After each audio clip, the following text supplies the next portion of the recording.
देखो हमारे पास इसमें दो हाफ सेल बने हुए हैं।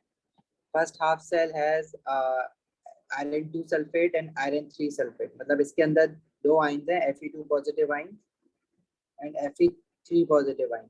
और जो दूसरा हाफ सेल है उसमें सिल्वर, हमारे पास सिल्वर +1 आयन है सिर्फ, और सिल्वर की इलेक्ट्रोड है। मतलब जो सेकंड हाफ सेल है, राइट वाला जो हाफ सेल है, उसमें जो एक्विलिब्रियम एस्टैब्लिश्ड होगा that between silver ions and silver in elemental form. और जो फर्स्ट हाफ सेल है लेफ्ट वाला, उसमें जो हमारा इक्विलिब्रियम एस्टैब्लिश्ड होगा that would be between Fe3 positive ion, क्योंकि देखो इलेक्ट्रोड प्लैटिनम की, आयरन की नहीं है।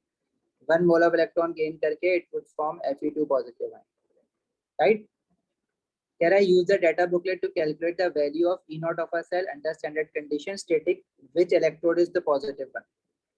अब इसमें इन दोनों इक्वेशन का आपने इलेक्ट्रोड पोटेंशियल देखा होगा, सिल्वर वाली इक्वेशन का और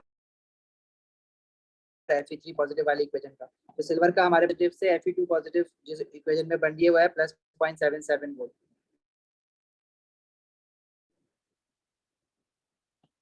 इसे इसका जो है वो है +0.8 वोल्ट और लेफ्ट वाले का है +0.77 वोल्ट। तो E not of a cell हम कैसे निकालते हैं?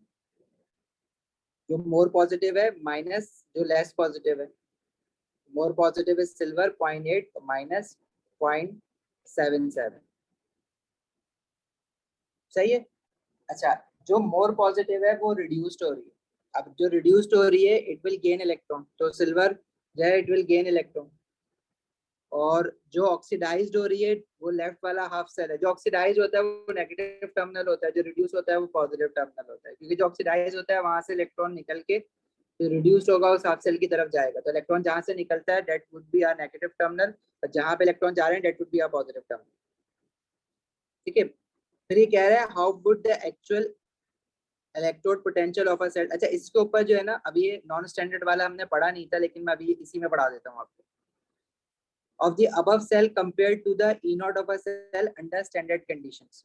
स्टैंडर्ड कंडीशंस क्या होती हैं? जब हमारे पास अगर कोई आयंस इन्वॉल्व है तो उनकी कंसंट्रेशन होनी चाहिए 1 मोल पर डेसीमीटर क्यूब, और कहीं भी आयंस अगर इन्वॉल्व है, और टेम्परेचर जो है वो 298 केल्विन का होना चाहिए। अच्छा, हमारे पास जो नॉन स्टैंडर्ड कंडीशंस पे वो क्वेश्चंस पूछेगा वो कंसंट्रेशन की वजह से पूछेगा। अगर let say if concentrations are not 1 molar, तो E not of a cell की जो वैल्यू होगी वो क्या होगी? अब उसके लिए देखो, अगर मैं फॉर एग्जांपल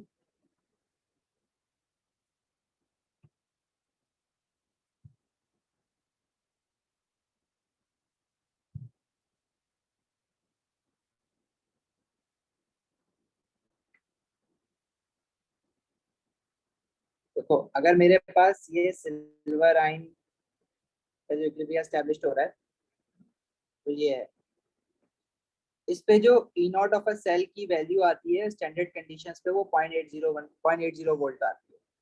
इट मींस कि हमारे पास जब सिल्वर आयन की कंसंट्रेशन जो है वो, अब सिल्वर सॉलिड की कंसंट्रेशन तो होती नहीं है, सिल्वर आयंस की होती है। जब 1 मोल पर डेसीमीटर क्यूब है, मतलब जब वो 1 मोलर है, तो ई नॉट जो होगा वो +0.8 वोल्ट होगा। अब अगर लेट से मैं सिल्वर आयन की कंसंट्रेशन, अभी हम पढ़े E naught electrode potential of a cell with non standard condition.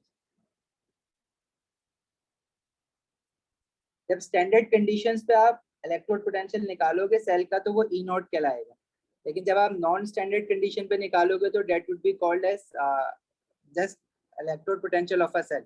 उसके साथ फिर नॉट का सिंबल नहीं आएगा, जैसे मैंने यहाँ पे नहीं लगाया ना ऊपर।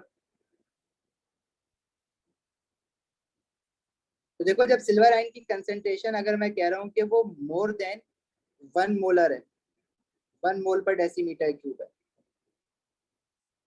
तो एज पर ली चैटलियस प्रिंसिपल जो हम लोग एएस में पढ़ते हैं, if silver ion concentration is greater than 1 mole पर डेसीमीटर क्यूब, मतलब सिल्वर आयन ज्यादा है, तो this equilibrium will shift towards right hand side, मतलब position of equilibrium will shift more towards right hand side.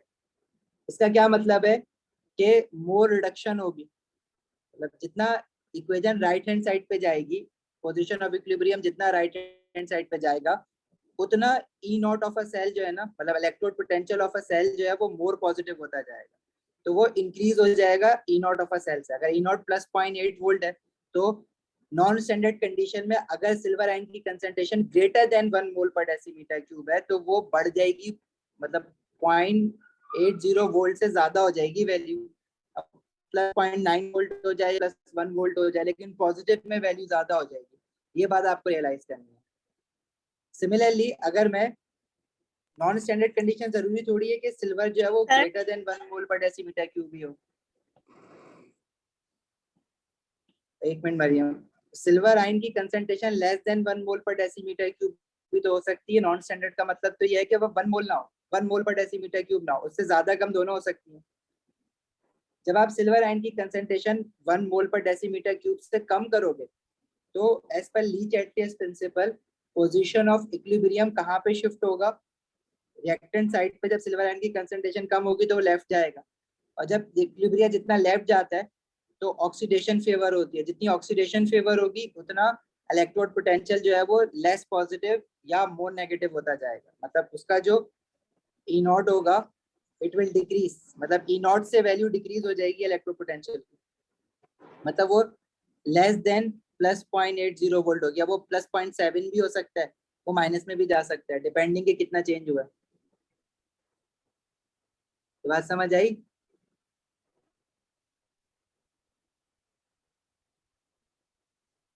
Ji sir.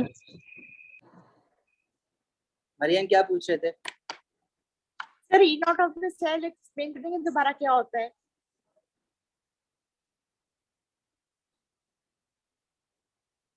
E not of a cell क्या होता है? E not of a cell, देखो जब किसी भी हाफ सेल को हम स्टैंडर्ड हाइड्रोजन इलेक्ट्रोड के साथ कनेक्ट करते हैं तो उस वक्त जो उसका इलेक्ट्रोड पोटेंशियल होता है उसको ई नॉट कहते हैं। E not of a cell electrode potential कहते हैं, लेकिन स्टैंडर्ड कंडीशंस में सब कुछ।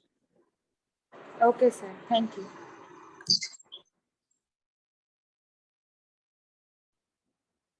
अच्छा भाई, अभी इस क्वेश्चन में क्या हुआ था?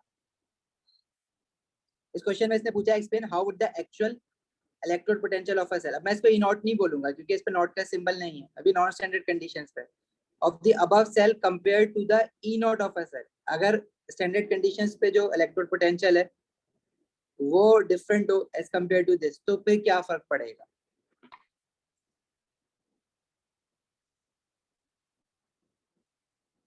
अभी जो बताया है उससे कुछ आइडिया लगा सकते हो?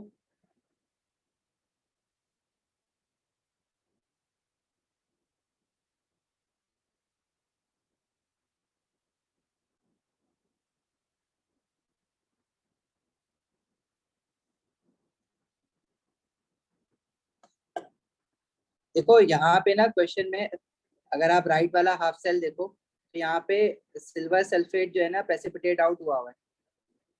इसका मतलब ये है कि जो सिल्वर आइंस हैं उनकी कंसंट्रेशन कम हुई हुई है, कम होके वो 1 मोल पर डेसीमीटर क्यूब से कम हुई हुई है। और कम होने का मतलब क्या है कि वो लेस देन 1 मोल पर डेसीमीटर क्यूब है, तो सिल्वर हाफ सेल की जो इक्विलिब्रियम है वो लेफ्ट हैंड साइड पे जा रहा होगा, तो उसका जो ई नॉट होगा वो लेस पॉजिटिव होगा, तो 0.8 से कम होगा। तो जब आप overall E not of a cell निकालोगे तो उसमें रिडक्शन माइनस ऑक्सीडेशन किया है, अब ये वाली चीज जो है वो कम हो रही है, तब जो रिडक्शन पोटेंशियल है सिल्वर हाफ सेल का वो कम हो रहा है, तो जो ओवरऑल आंसर आएगा वो भी आपका लेस पॉजिटिव ही आएगा ना। जैसे पहले जो था वो 0.8 था, माइनस 0.77 हो रहा था, अब लेट से वो 0.75 हो गया, माइनस 0.77 करोगे तो वो लेस पॉजिटिव या मोर नेगेटिव हो जाएगा। तो electrode potential of a cell would be would become less positive। less positive को more negative भी कह सकते हैं। इमन समझ आई बात?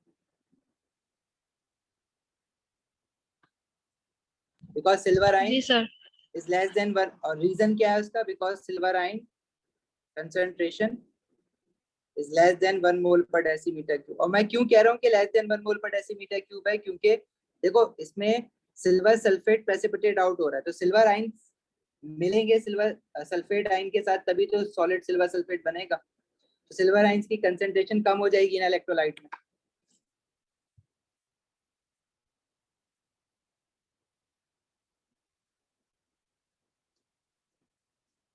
आगे बढ़े, पार्ट 3 भी करना है। जी सर। पार्ट 3 में कह रहा है how would the electrode potential of a cell, again non standard है, of the above cell change if at all if few centimeter cube of concentrated sodium sulfate were added to the beaker containing Fe3 positive ion and Fe2 positive ion। अगर इसमें आप sodium sulphate डाल दोगे तो देखो equilibrium बना हुआ है between Fe3 positive ion and Fe2 positive ion. तो सोडियम सल्फेट में कोई भी कॉमन आयन नहीं है, मतलब सोडियम आयन है और सल्फेट आयन है, तो इन दोनों के आयन डालने से इस इक्विलिब्रियम पे फर्क नहीं पड़ेगा, क्योंकि ना तो concentration of Fe3 positive ion change होगी ना Fe2 पॉजिटिव आयन चेंज होगी, क्योंकि आपने सोडियम आयन और सल्फेट आयन डाला। अगर आप Fe3 पॉजिटिव आयन डालते तो मैं कहता कि भाई Fe3 पॉजिटिव आयन की कंसंट्रेशन 1 मोलर से ज्यादा हो गई है, तो राइट पे जाएगा, मोर पॉजिटिव हो जाएगा। अगर आप Fe2 पॉजिटिव आयन डालते तो फिर हम कहते हैं कि Fe2 पॉजिटिव आयन की concentration would be greater than 1 mole पर decimetre cube and equilibrium will shift toward left hand side and electrode potential will become less positive. However, adding sodium sulfate will have no effect on the position of equilibrium, क्योंकि Fe3 positive ion और Fe2 positive ion के बीच में equilibrium है, तो जब position of equilibrium पे फर्क नहीं पड़ेगा तो इलेक्ट्रोड पोटेंशियल पे भी फर्क नहीं पड़ेगा, तो ओवरऑल इलेक्ट्रोड पोटेंशियल पे भी कोई फर्क नहीं पड़ेगा सेल के, क्योंकि सिल्वर हाफ सेल में तो नहीं डाला है ना, लेफ्ट वाले हाफ सेल में डाला है, तो नो चेंज।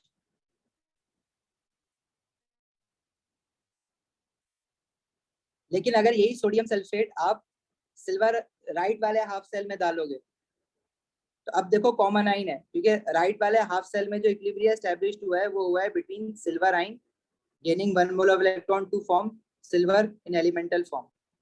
इसमें आपने सोडियम सल्फेट डाला है, तो सोडियम ने तो कुछ नहीं करना, हाँ, लेकिन ये जो सल्फेट आइन है ना, तो सिल्वर सल्फेट जो है, सल्फेट आइन जितना बढ़ाओगे तो सिल्वर आइन उस सल्फेट आइन के साथ और ज्यादा प्रेसिपिटेट आउट होगा, सॉलिड सिल्वर सल्फेट बनेगा, तो सिल्वर आइन की कंसंट्रेशन अल्टीमेटली कम हो जाएगी, एक position of equilibrium will shift toward left hand side, और इसका राइट वाले हाफ सेल का ई नॉट लेस पॉजिटिव होगा, जैसे ऊपर वाली एग्जांपल में हुआ था ना, वैसे ही लेस पॉजिटिव होगा, तो overall electrode potential of a cell भी जो है वो लेस पॉजिटिव हो जाएगा।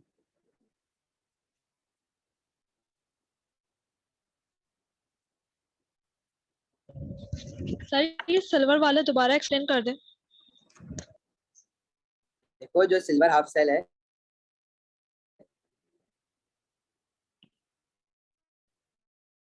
तो between silver ion and silver elemental form के बीच में, ठीक है। अब सोडियम सल्फेट डालने से क्या फर्क पड़ा, कॉमन आयन तो अभी भी नहीं है, सोडियम आयन और सल्फेट आयन, लेकिन ये जो सल्फेट आयन है ना, देखो हमारे पास उसने इलेक्ट्रोलाइट लिया है silver 2 sulphate, sorry silver 1 sulphate ना, तो Ag2SO4 फॉर्मूला बनेगा, क्योंकि सिल्वर आयन +1 आयन है और सल्फेट आयन होता है SO4 2 नेगेटिव आयन। अब सिल्वर सल्फेट जो है वो एक क्या कहते हैं, कंप्लीटली सॉल्युबल सॉल्ट नहीं है। अब अगर मैं इसमें देखो सिल्वर ऑलरेडी 1 मोल पर डेसीमीटर क्यूब, सल्फेट आयन भी थे, तो इनके बीच में एक अपना एक इक्विलिब्रियम एस्टैब्लिश्ड हुआ है जिनकी प्रेसिपिटेशन करवा रहा है।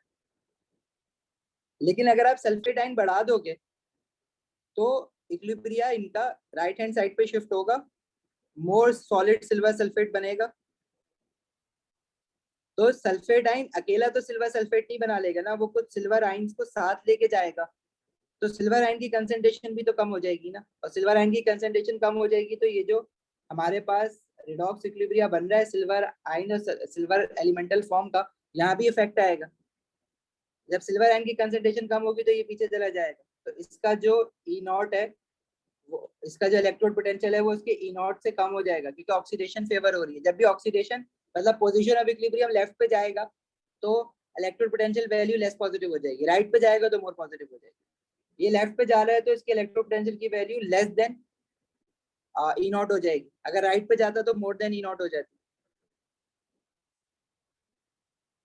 तो अगर ये लेस पॉजिटिव हो रहा है, तो जो overall E not of a cell आएगा उसमें रिडक्शन माइनस ऑक्सीडेशन में सिल्वर का पहले आ रहा था रिड्यूस और फिर आ रहा था आपका दूसरे वाले हाफ सेल का, तो वो सिल्वर वाला लेस पॉजिटिव का, मतलब 0.8 से वैल्यू कम हो जाएगी। जब 0.8 से वैल्यू कम होगी तो ओवरऑल वैल्यू क्या हो जाएगी, अब 0.77 तो वैसा ही है, 0.8 की वैल्यू छोटी होगी तो जो ओवरऑल आंसर आएगा वो भी छोटा आएगा ना। तो E not of a cell हम कहेंगे छोटा हो रहा है, यानी लेस पॉजिटिव हो रहा है, लेस पॉजिटिव या मोर नेगेटिव।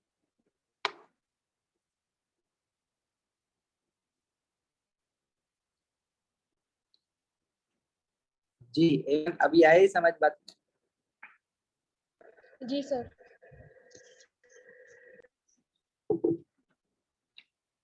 सर ये Ag2SO4 से वहाँ पर सिल्वर सॉलिड की वैल्यू ज्यादा होगी।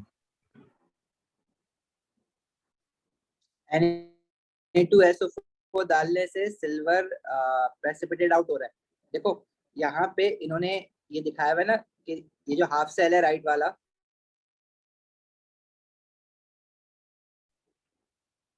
इसमें कुछ सिल्वर सल्फेट एक्वस फॉर्म है और कुछ सॉलिड फॉर्म में।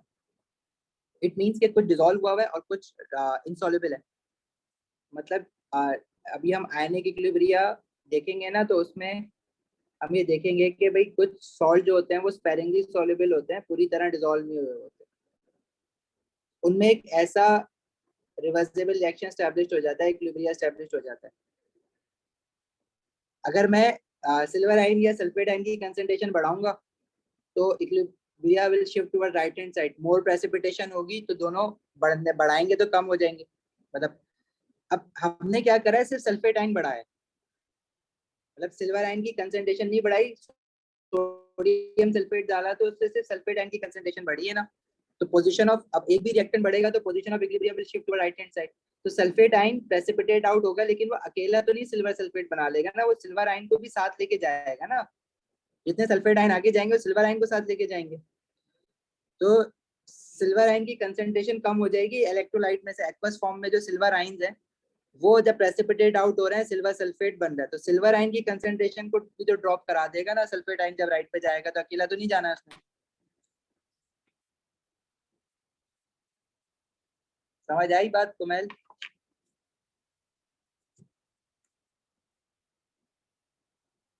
जी सर।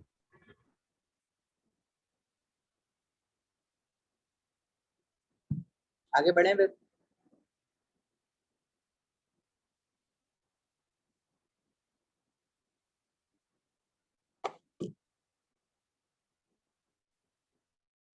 अच्छा next is explain any changes in E naught, sorry not E naught, just electrode potential of a cell, मतलब non standard you have stated in 3। जो आपने explanation जो आपने रीजन बताया ऊपर वो एक्सप्लेन करना है भाई। ऊपर वाले में तो कोई चेंज हुआ ही नहीं था ना, ठीक है। जिसमें चेंज हुआ है उसको एक्सप्लेन करो कि क्यों चेंज हुआ है। तो जो अभी हम बात कर रहे हैं इतनी देर से वही बात करनी है हमने कि adding sulphate ion decreases concentration of silver ions, ठीक है, जिसकी वजह से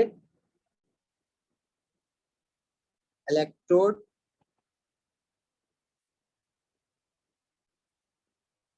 potential becomes less positive, less positive को मोर नेगेटिव भी लिख सकते हो, ठीक है।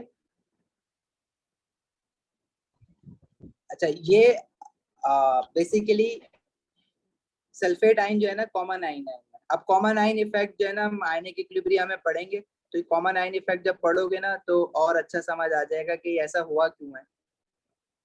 तो ये आयनिक इक्विलिब्रियम में इंक्लूडेड है।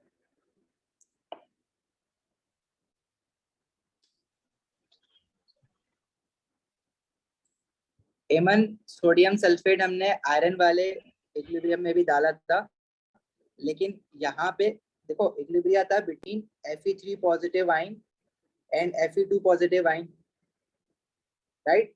अब अगर आपने इसमें सोडियम सल्फेट डाला है तो सोडियम सल्फेट में सोडियम आयन है और सल्फेट आयन है। क्या ये दोनों आयन्स ये हमारे इक्विलिब्रियम की पोजीशन को अफेक्ट कर सकते हैं? नहीं कर सकते, क्योंकि कॉमन आयन नहीं है ना।